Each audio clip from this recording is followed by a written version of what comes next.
Bonjour à tous, bienvenue dans l'émission Métamorphose professionnelle, le podcast qui s'intéresse au parcours et aux transitions professionnelles pour vous donner des clés d'une reconversion réussie. Je m'appelle Tiffaine, je suis psychologue du travail et ma mission est d'accompagner les personnes en quête de sens qui souhaitent un changement dans leur vie professionnelle et ou valoriser leur image en les aidant à déployer leurs ailes et à prendre leur envol. Aujourd'hui, nous accueillons Anouk qui s'est découvert une voie après plusieurs tentatives dans d'autres domaines d'activité et qui était loin de s'imaginer l'évolution et les débouchés dans son secteur. Je vous propose de l'écouter pour en savoir plus. Bonjour Anouk. Bonjour Tiffaine. Aujourd'hui, on va parler de ta reconversion. Si tu pouvais déjà te présenter en quelques mots. Oui, donc Anouk Tarot, je suis aujourd'hui dirigeante de l'entreprise We Green Up, qui aide les entreprises à réduire et mieux gérer leurs déchets. Et puis sinon, je suis maman de 2 enfants, de 10 et 6 ans, voilà. Comment tu en es venue justement à la gestion des déchets ?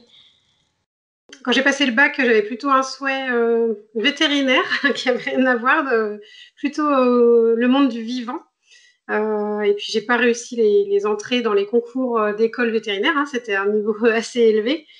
Du coup, ça m'a amené à rentrer en fac de bio, en fac de biologie. J'ai fait une licence comme ça de biologie. Et au bout de cette licence, il n'y avait pas non plus de débouché. Enfin, c'était très végétal à Angers. Et du coup, j'ai fait le choix de rentrer à l'IUFM pour préparer le concours de professeur des écoles. Et puis ce concours, je ne l'ai pas eu non plus. j'ai donc raté le concours une première année. C'est une école qui se fait en un an, donc quand on l'a pas après, quand on quitte l'école et on prépare en candidat libre, si on veut, en extérieur. Donc j'ai fait le choix de rentrer dans le monde du travail, de travailler et de préparer le concours en parallèle. Donc je l'ai encore raté une fois. Et puis la troisième année où je me suis inscrite, je me suis dit qu'il fallait aussi que je réfléchisse à une reconversion si ça débouchait pas encore au concours de professeur des écoles. Donc j'avais la fibre avec les enfants m'aurait bien plu, mais pas forcément le niveau pour passer ces concours très sélectifs. Du coup, je me suis inscrite par rapport à mon parcours de biologie avant. J'ai voulu m'inscrire en licence protection de l'environnement. Ouais. À la Cato à Angers, là, à l'UCO d'Angers. Et dans cette licence, j'avais regardé les énergies renouvelables, par exemple, qui étaient un peu à la mode. Et en fait, il n'y avait plus de place. Donc, il restait de la place que dans les déchets. C'était un peu loin des animaux, du vivant, de tout ce que je m'imaginais au départ, très loin de l'enseignement aussi. Mais je suis arrivée dans le monde des déchets comme ça, par hasard, par manque de place dans d'autres filières. Et en fait, j'ai adoré. C'était très concret, les matières, les déchets, donc ça m'a bien plu. C'était une licence professionnelle en un an. Donc c'était assez rapide pour moi pour pouvoir aussi revenir dans le monde du travail. C'était une des conditions de ne pas me réengager dans des études généralistes qui m'auraient pas permis aussi de bénéficier d'un revenu, puisque ça va t'intéresser, je pense, par rapport au domaine. J'ai fait cette formation en licence dans un cadre de retour à l'emploi avec Pôle emploi, comme j'avais travaillé en parallèle. Et du coup, j'ai eu droit à bénéficier du chômage pendant que je faisais ma licence. D'accord. L'école étant payante, la région Pays de la Loire, comme c'était une formation professionnalisante, me finançait aussi la moitié du coût de l'école. D'accord. Voilà. Donc c'était quand même une formation sur 4 000 euros hein, pour quelqu'un qui revenait. Donc voilà, 2 000 euros, c'était déjà une somme, mais ça m'a permis de faire cette formation. Et du coup, pendant cette licence professionnelle, on avait un stage en entreprise. Et du coup, pendant ce stage en entreprise, en industrie, j'ai rapidement pu voir qu'il y avait des pistes assez concrètes d'amélioration dans les entreprises sur la gestion des déchets et ce qui pouvait s'accompagner de fortes économies financières aussi pour l'entreprise. Il y avait Ça, ça m'avait bien plu, à mon maître de stage aussi d'ailleurs à l'époque, puisqu'ils avaient gagné environ 10 000 euros la première année avec la mise en œuvre sur leur contrat de collecte, donc c'était très intéressant pour eux. Et du coup, cette petite fibre déchet des entreprises est rentrée par ce stage. Euh, Ensuite, en sortie de licence, j'ai eu mon premier emploi dans un syndicat de collecte et de traitement des déchets. Donc, dans la fonction. T'as trouvé facilement après Euh, les études? 2 mois après, je dirais, ça a été. Je pense que c'est plus dur aujourd'hui dans mon domaine de trouver des. Enfin, plus dur. Il y a plus de monde, je dirais, sur le marché dans ce domaine qu'à l'époque. Moi, c'était en 2008, c'était vraiment encore. Euh, Enfin, il y avait beaucoup de choses sur le tri des déchets, mais c'était pas poussé dans la prévention, dans la nouvelle économie, comme il y a aujourd'hui beaucoup de jeunes qui arrivent sur le marché avec cette formation-là. Ouais. Donc, j'ai pas, non, j'ai pas eu vraiment de mal à trouver. Euh, Après, je sais plus combien de lettres j'ai envoyées à l'époque aussi sur le nombre de réponses. Et du coup, j'ai passé un entretien et c'est ça qui est marrant, c'est que c'est mon profil aussi lié aux enfants. J'avais mon BAFA, l'expérience professeur des écoles, qui a fait qu'ils m'ont retenu, même si j'avais ma licence déchets aussi, parce que le premier job qu'ils me proposaient, c'était d'aller faire des animations dans les écoles, D'accord. de Ah oui. sensibilisation au tri des déchets. Donc, je retrouvais les enfants, je retrouvais toujours l'environnement. Donc, ça me faisait un petit peu combiner l'ensemble de mon parcours sur ce poste. Euh, donc, voilà. Et puis, bah, là, comme c'était un poste de fonctionnaire, il faut passer les concours quand on est Oui. dans la fonction publique pour progresser et pouvoir évoluer. Il n'y a pas que c'est pas forcément le diplôme qui rentre en compte. Du coup, j'ai passé les concours de la fonction publique que j'ai obtenu pour atteindre un niveau bac+3, je dirais, de la fonction publique de technicienne principale là-bas. Et D'accord. puis, et puis, au fur et à mesure des années, après les animations scolaires, en fait, on m'a proposé d'autres missions de faire évoluer mon poste. Et du coup, je suis devenue chargée de prévention des déchets. Un peu Alors, tout ce qui est réduction à la source. Aider les habitants à faire du compostage, pratiquer d'accord. les familles zéro déchet, l'usage de couches lavables, former les élus des mairies. Voilà, c'était un petit peu tout un travail autour de la réduction à la source des déchets, ce qui aujourd'hui est beaucoup plus à la mode, mais à l'époque, c'était le début, vers 2010, quoi. C'était D'accord. vraiment. Et alors, donc tu intervenais comment chez les particuliers? Parce que c'était de la sensibilisation en général ou tu allais vraiment chez les gens On avait plusieurs formats. Il y avait du porte-à-porte de sensibilisation, il y avait des animations qu'on animait sur le territoire sous forme d'ateliers.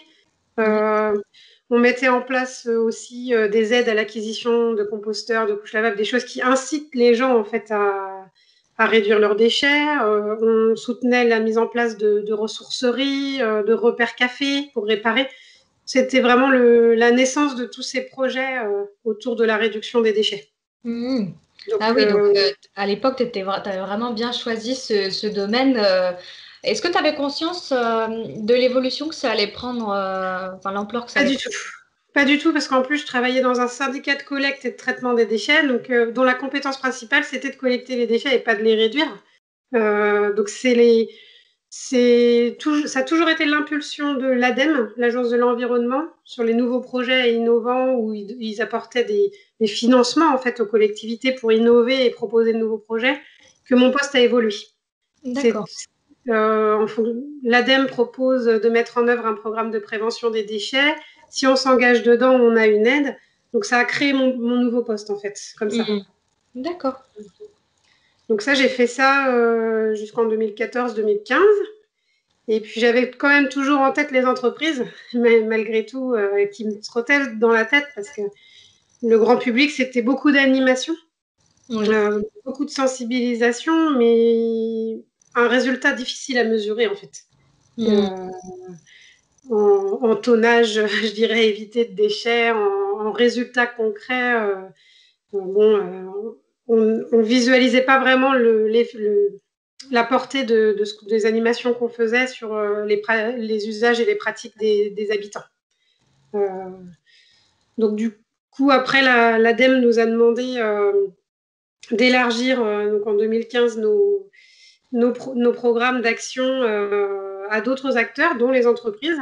Donc, j'ai commencé à travailler en collaboration avec les chambres consulaires, la CCI, la Chambre des métiers, la Chambre d'agriculture.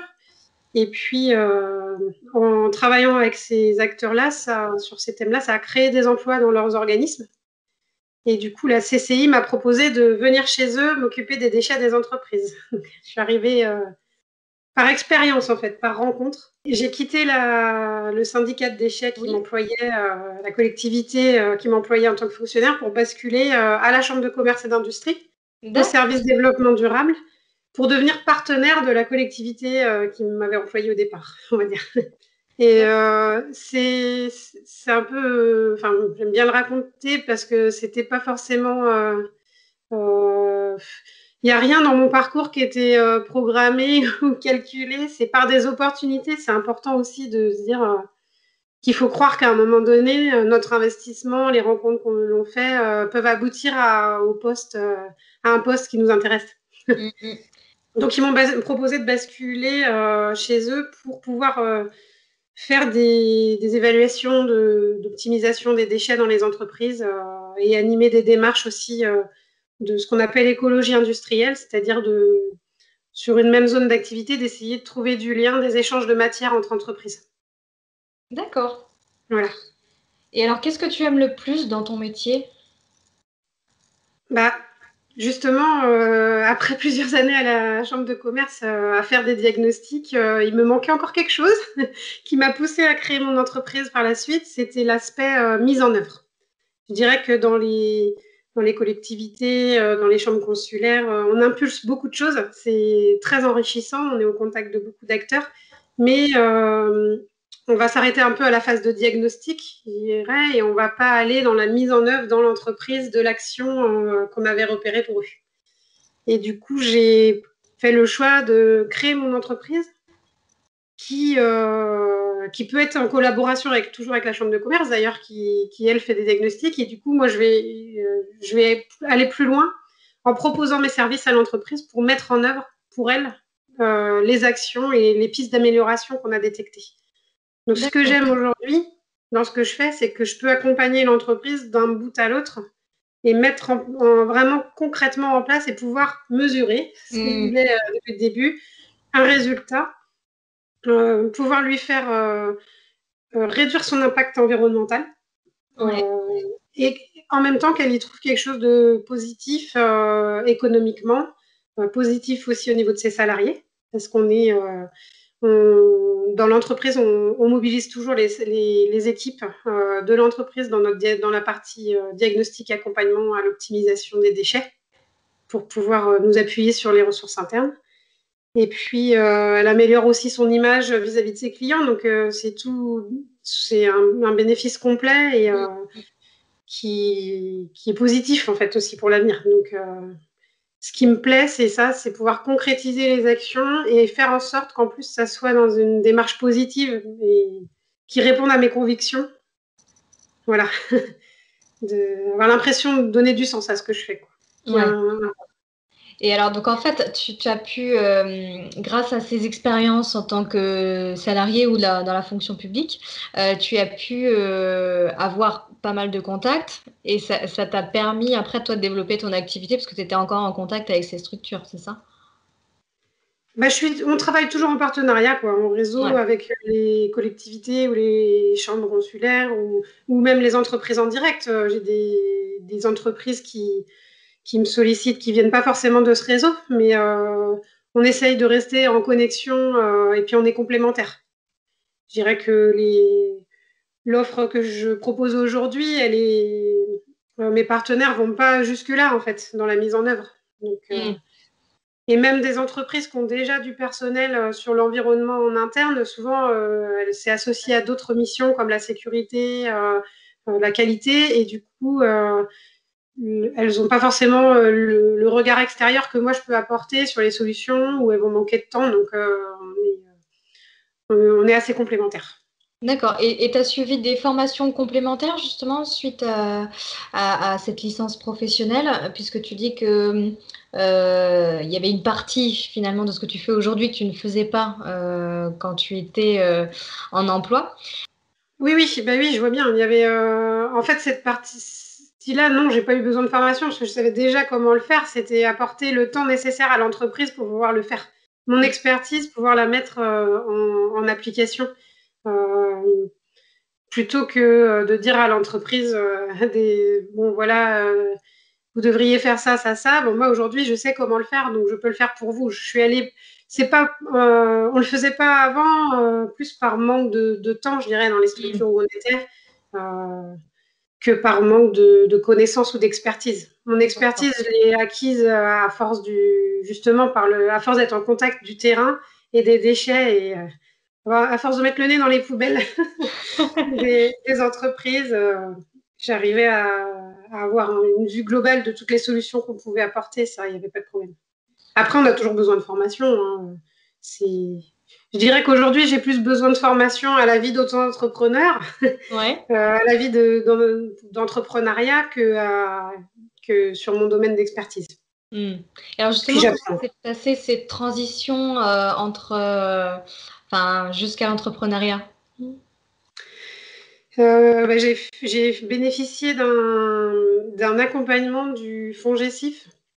Alors ça s'appelle plus comme ça aujourd'hui, mais une sorte de enfin mini, pas un bilan de compétences complet parce que j'avais déjà en tête un petit peu mon projet, mais une dizaine d'heures pour essayer avec une consultante en ressources humaines qui m'a aidée pour ça, à essayer de voir, elle m'avait dit que mon projet était déjà dessiné, Ouais. mais de voir un petit peu justement quelles étaient les faiblesses et les forces de mon caractère, de mon parcours pour réussir et essayer de pouvoir anticiper justement ces problèmes que j'aurais une fois lancé à mon compte, quoi.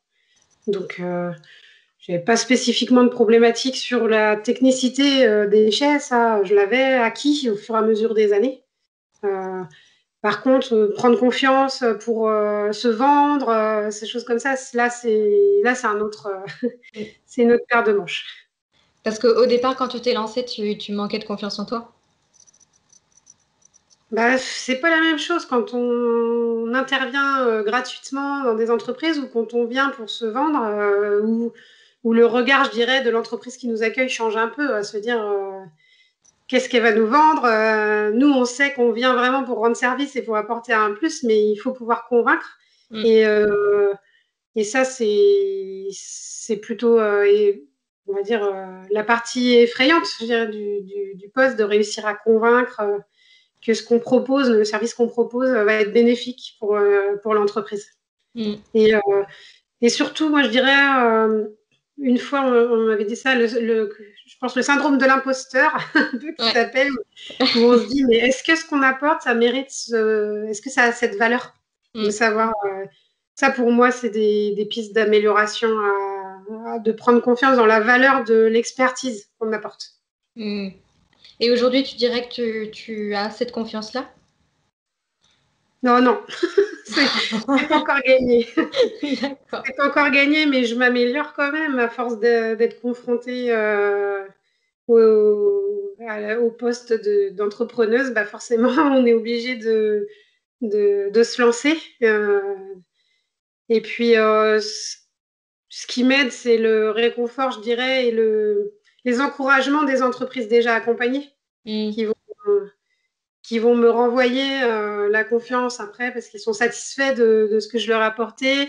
Euh, Au début, on ne se connaît pas, donc c'est un peu difficile, mais dès qu'on commence à se connaître et que l'accompagnement se fait et que les résultats sont mesurables, et ben finalement, après, les relations, les échanges se font de façon très naturelle et les gens me préconisent d'eux-mêmes après pour Mm. d'autres entreprises. Donc c'est un petit peu ça qui m'aide, on va dire. C'est ça. Et alors, comment tu les approches justement, ces entreprises? Les nouvelles entreprises, par exemple, Oui. et ben, pour l'instant, elles sont plutôt venues à moi. C'est où bien. on m'a conseillé, ouais, voilà.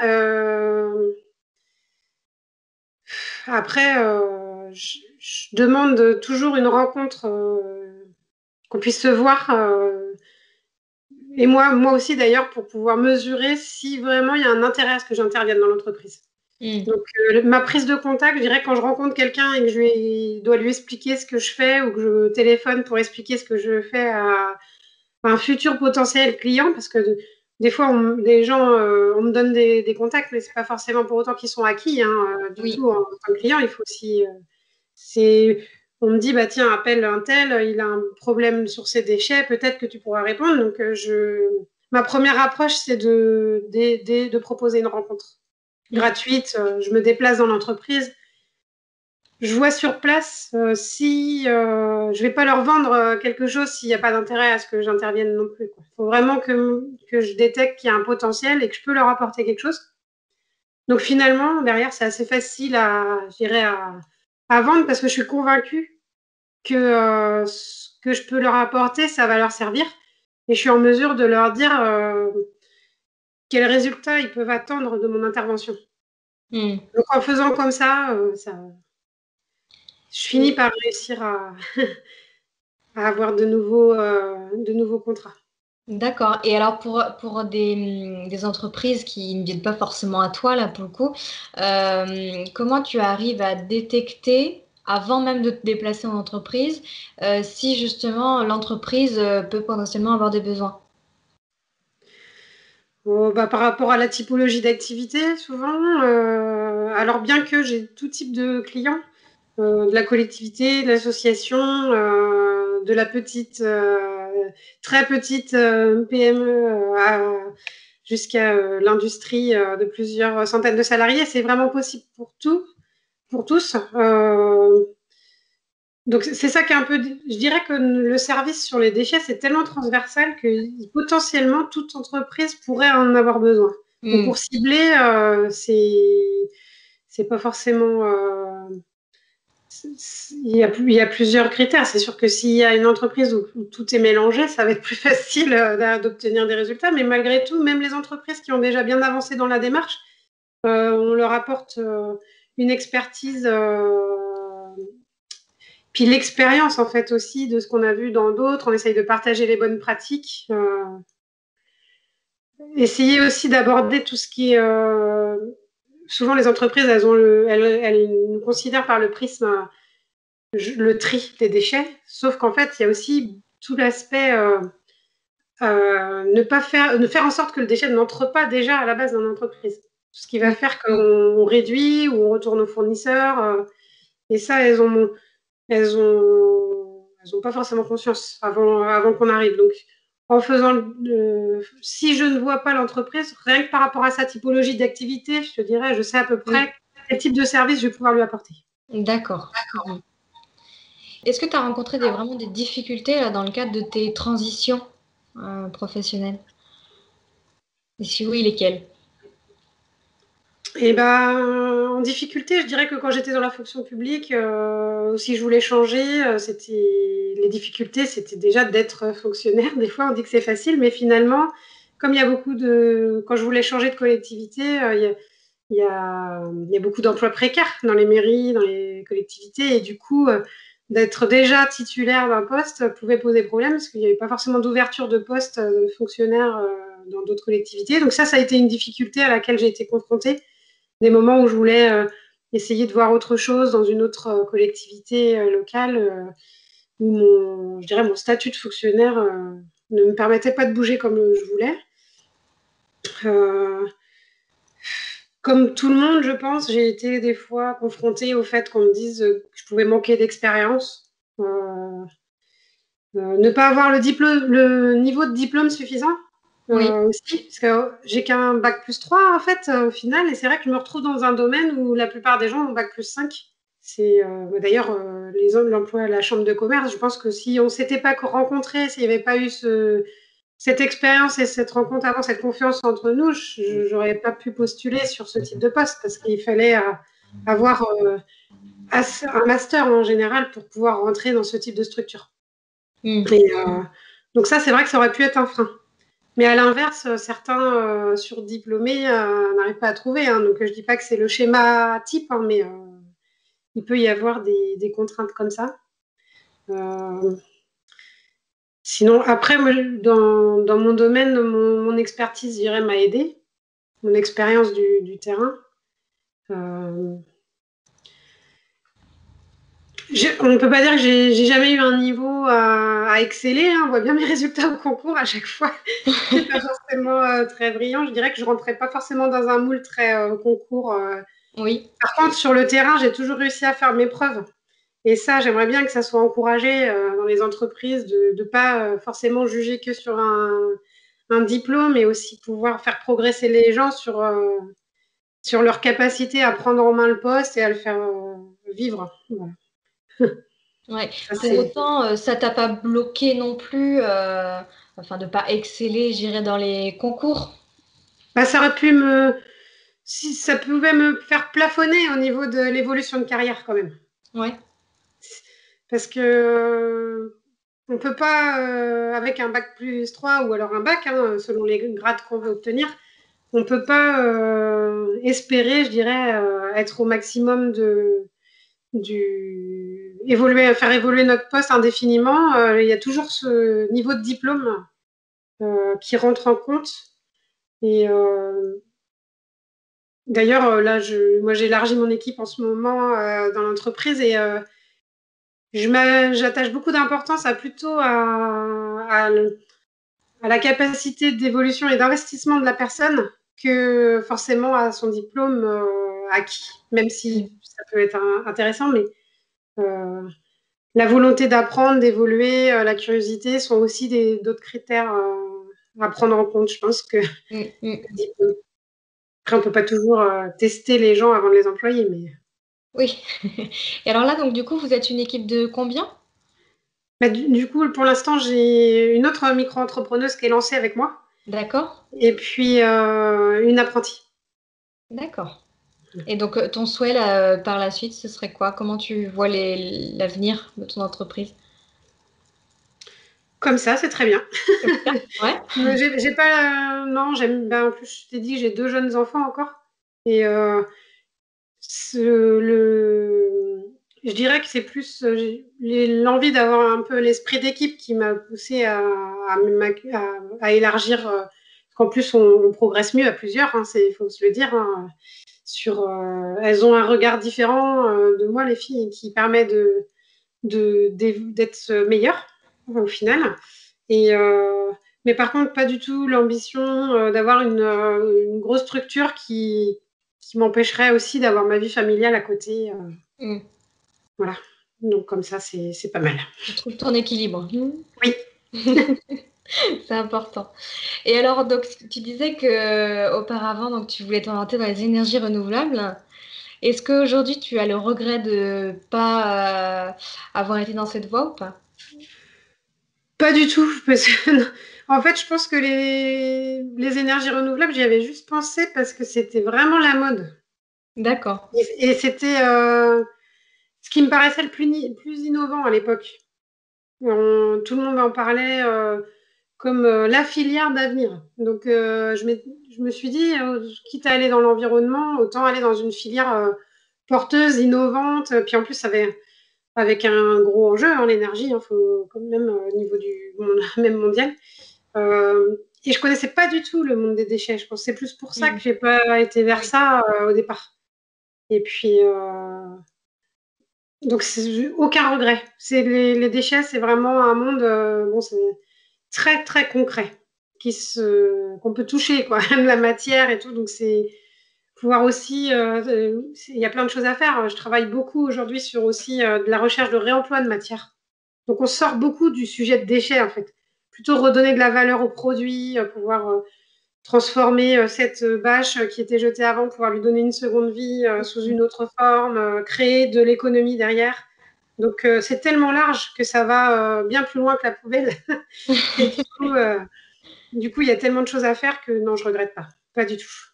Et comment tu vois l'avenir dans ce domaine-là, dans l'évolution de la gestion des déchets et de la valorisation?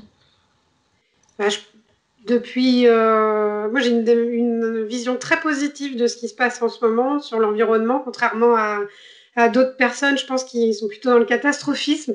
Peut-être le fait d'y travailler depuis plus de 10 ans dans ce domaine-là, j'ai bien vu que depuis 2-3 ans, ça a fortement basculé la prise de conscience de la population. Et du coup, tout le monde s'y met. Avant, on était les casse-pieds écolos qui obligeaient à trier. Maintenant, c'est mon entourage qui vient me dire, bah, t'as vu ce nouveau truc zéro déchet que j'ai acheté, ou t'as vu, j'ai fait moi-même ce mobilier. Tout le monde s'y met. Ça devient quelque chose qui touche tout le monde. Donc, je vois l'avenir comme ça, et je pense on va plus à l'avenir vers une prise de conscience de la valeur de ce qu'on jette aujourd'hui. Enfin, c'est ce que j'espère. Bon, disons qu'avant, on était plus dans ce qui est jeté, on oublie, on voit plus, on regarde pas ce que ça devient, alors qu'aujourd'hui, on est plus à se dire, mais tiens, est-ce que j'aurais pas pu trouver une autre solution pour cette matière ou l'éviter enfin, j'ai le sentiment que ça commence à rentrer Oui. et que ça va se développer. Il y a eu un changement dans les représentations des déchets même, quoi. Oui, Mm. une nouvelle valeur qui revient. Ouais. D'ailleurs, il y a plein, je vois en ce moment, il y a plein de matériaux-tech qui se développent Oui, où c'est vrai. voilà, on essaye de récupérer des choses à plus grande échelle pour pouvoir. La récupération d'objets, ça existe depuis 10 ans, hein, même plus là, tout ce qui est ressourcerie, ça arrive, mais là, on arrive vraiment même à du réemploi de matière. Mm. C'est une évolution des métiers. Et une grosse prise de conscience dans les entreprises qu'il n'y avait Ouais. pas avant. Mm. Aujourd'hui, je rencontre pas un salarié qui me dit que ça l'agace de mélanger tout dans la poubelle dans son entreprise. Donc c'est une grosse évolution. Mm. Donc peut-être qu'elles n'auront plus besoin de nous, les entreprises, dans quelques années, c'est ça. Il faudra se reconvertir encore à autre Certainement. chose. Mais c'est pas grave, c'est bien, c'est comme ça. Le métier va évoluer en tout cas. Oui, complètement. Je dirais qu'avant, dans les écoles, on sensibilisait au tri. Aujourd'hui, on sensibilise plus au zéro déchet. Voilà, Mm. mais ça évolue. Ça évolue tout le temps. D'accord. Et alors là, on parle de représentation, mais au niveau de ton entourage, justement, est-ce qu'il y a pu avoir des représentations, des remarques par rapport déjà au fait que tu t'es lancé, alors tu as quand même quitté la fonction publique, il y a une forte valeur sécurité aussi, pour J'ai tenter, démissionné de la fonction publique, oulala, voilà. gros challenge. Ah Alors, non, mais c'est vrai, rien que ça. Parce que tout le monde m'a dit, mais t'es folle. T'es folle parce que t'as une sécurité dans la fonction publique. Mais si, à un moment donné, si on n'est pas bien dans sa fonction, qu'on soit dans le public ou pas, je vois pas l'intérêt de rester dans cette sécurité si on n'a pas envie de se lever le matin pour aller travailler. mm, Donc ça m'a même plutôt permis une bouffée d'oxygène, de me détacher de ça. Et c'est vrai que j'avais passé du temps à les avoir, mes concours. Donc c'était un petit peu faire une croix. Ça a été compliqué de passer le cap. Mais j'ai aucun regret là-dessus. Parce que mm. j'ai vécu vraiment ce que je voulais. Et je suis pas restée coincée dans un système qui me convenait plus, en fait. Donc, et mon entourage, ils croyaient plus en mon projet que moi-même, je crois. C'est vrai. Ouais. Ils m'ont dit non, mais vu comment t'es sur les déchets et comment tu aides déjà les entreprises, t'es déjà prête, quoi. Mm. J'avais juste à prendre le cap. Après, j'avoue que j'avais quitté la fonction publique, mais le fait que j'étais en dispo à la CCI et que j'avais eu un CDD pendant plusieurs années, ça m'a permis d'avoir des aides de Pôle emploi pour me lancer quand même et pas me retrouver sans revenu. J'aurais pas pu avec ma vie familiale, hein, faut se le dire aussi. Je pense que les gens dans les reconversions, c'est ce qui peut bloquer. Ouais. Alors apparemment, moi je suis plus tout ça, mais a priori, on peut aujourd'hui démissionner et avoir une aide si on a un projet défini. Voilà, c'est ça. Il faut vraiment que le projet soit défini et viable. Mm. Et donc aujourd'hui, dans ma situation, peut-être que j'aurais eu des aides dans ce contexte Si j'avais été en CDI, peut-être, j'aurais eu aussi l'aide nécessaire pour pouvoir quitter mon poste. Mais avoir la liberté, avoir ces aides là qui peuvent permettre de mettre le pied à l'étrier et de se tester, voir si ça nous plaît aussi, parce que mine de rien, moi, j'avais aucune idée de ce que c'était d'être à mon compte, hein. Donc Mm. ça, il a fallu tout apprendre et toute la gestion de l'entreprise, c'était limite un nouveau métier à apprendre. Donc, je pense que ça aurait pu être bien que j'ai une formation avant, de me jeter dans le bain ça aurait peut-être été bien que je fasse une formation pour ça. D'accord. pouvoir me, pouvoir me rendre compte, prendre conscience de la masse de choses à penser. Et d'ailleurs, mon associé a fait une formation avec la Chambre de commerce, une semaine, hein, pour, euh, pour pouvoir un peu balayer tous les sujets de la création d'entreprise. Mm. Et, Et c'était quoi, c'était que tu ne savais pas à l'époque que ça existait ou tu savais pas forcément comment t'y prendre, enfin, pourquoi tu l'avais pas forcément fait cette formation? Bah, j'avais été accompagnée quand même par la maison de la création, hein, qui m'avait dit que mon projet était déjà bien avancé en fait. Je l'avais déjà bien pensé, donc faire une semaine complète pour eux, c'était peut-être pas forcément nécessaire pour moi, mais avec du recul, je me dis j'aurais peut-être dû la faire quand même parce que Mm. je m'étais pas rendu compte je m'en suis bien sortie, mais de toute l'organisation qu'il faut, quoi, la gestion, la rigueur Ouais. derrière pour pouvoir bien suivre, relancer, faire les facturations comme dans les temps qu'il faut. Enfin voilà, c'est tout cet apprentissage-là. Après, on trouve tout ce qu'on veut aujourd'hui, hein, sur Internet. Moi, je me suis aussi beaucoup débrouillée en cherchant des modèles à droite à gauche. Euh, sur, je dirais que peut-être que j'aurais eu besoin d'aide plus sur faire des devis, estimer la valeur de mon travail. Voilà, c'est ce que je Mm. dis là-dessus, Ça. c'est des choses qui me manquent. Mm. Parce D'accord. que, en plus, surtout sur un métier comme le mien qui n'existait pas vraiment, hein. Je dirais que quand on se lance, souvent on nous dit bah, regardez sur le marché ce qui se Oui. fait et mettez-vous dans les tranches du marché. Mais il y avait beaucoup d'organismes de conseil, mais pas forcément d'organismes qui proposaient le conseil et aussi le service de mise en place. Ouais.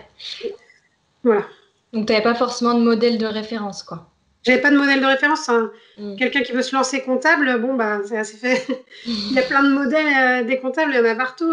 Moi, aujourd'hui, je dirais qu'un peu ce qui fait, bon, je veux pas dire la faiblesse de mon travail, c'est que les gens, ils savent pas ce que je fais.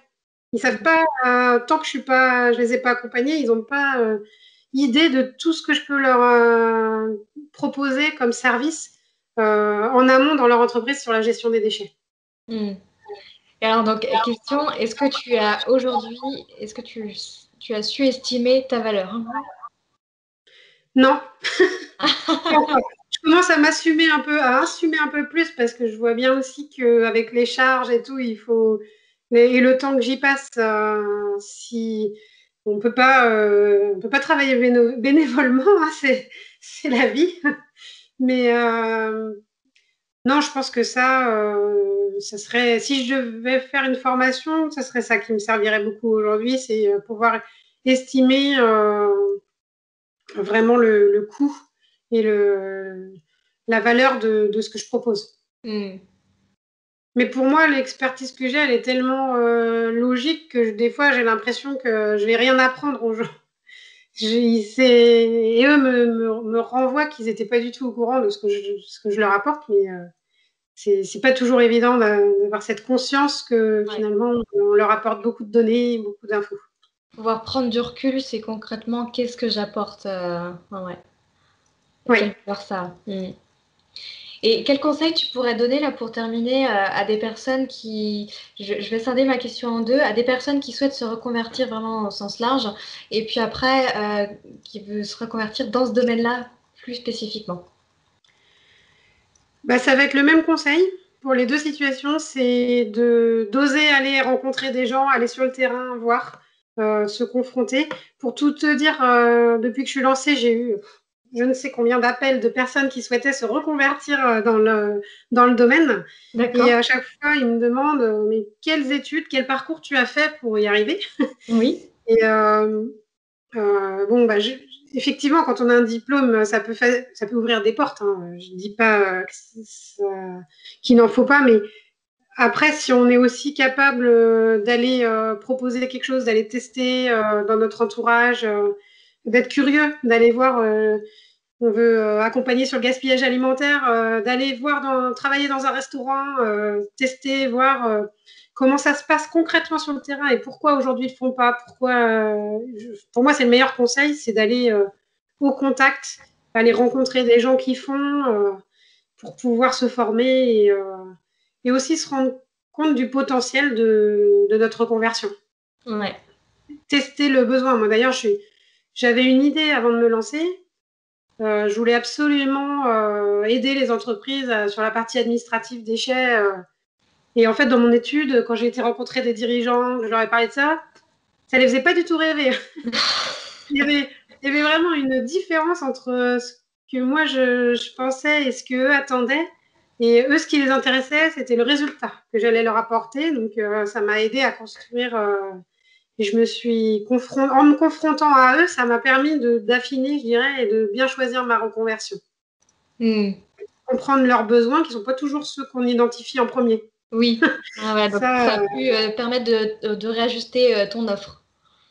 Oui, puis de l'adapter au plus grand nombre, je dirais, ça c'est d'être à l'écoute de ce que les gens nous disent, de pas se dire mon idée elle est géniale, c'est comme ça et personne va la modifier. Et si je vais donner un autre conseil, c'est de pas avoir peur d'en parler. Ouais. Parce que des fois on me dit mais tu devrais pas communiquer, tu devrais pas donner tes astuces, tu devrais pas donner.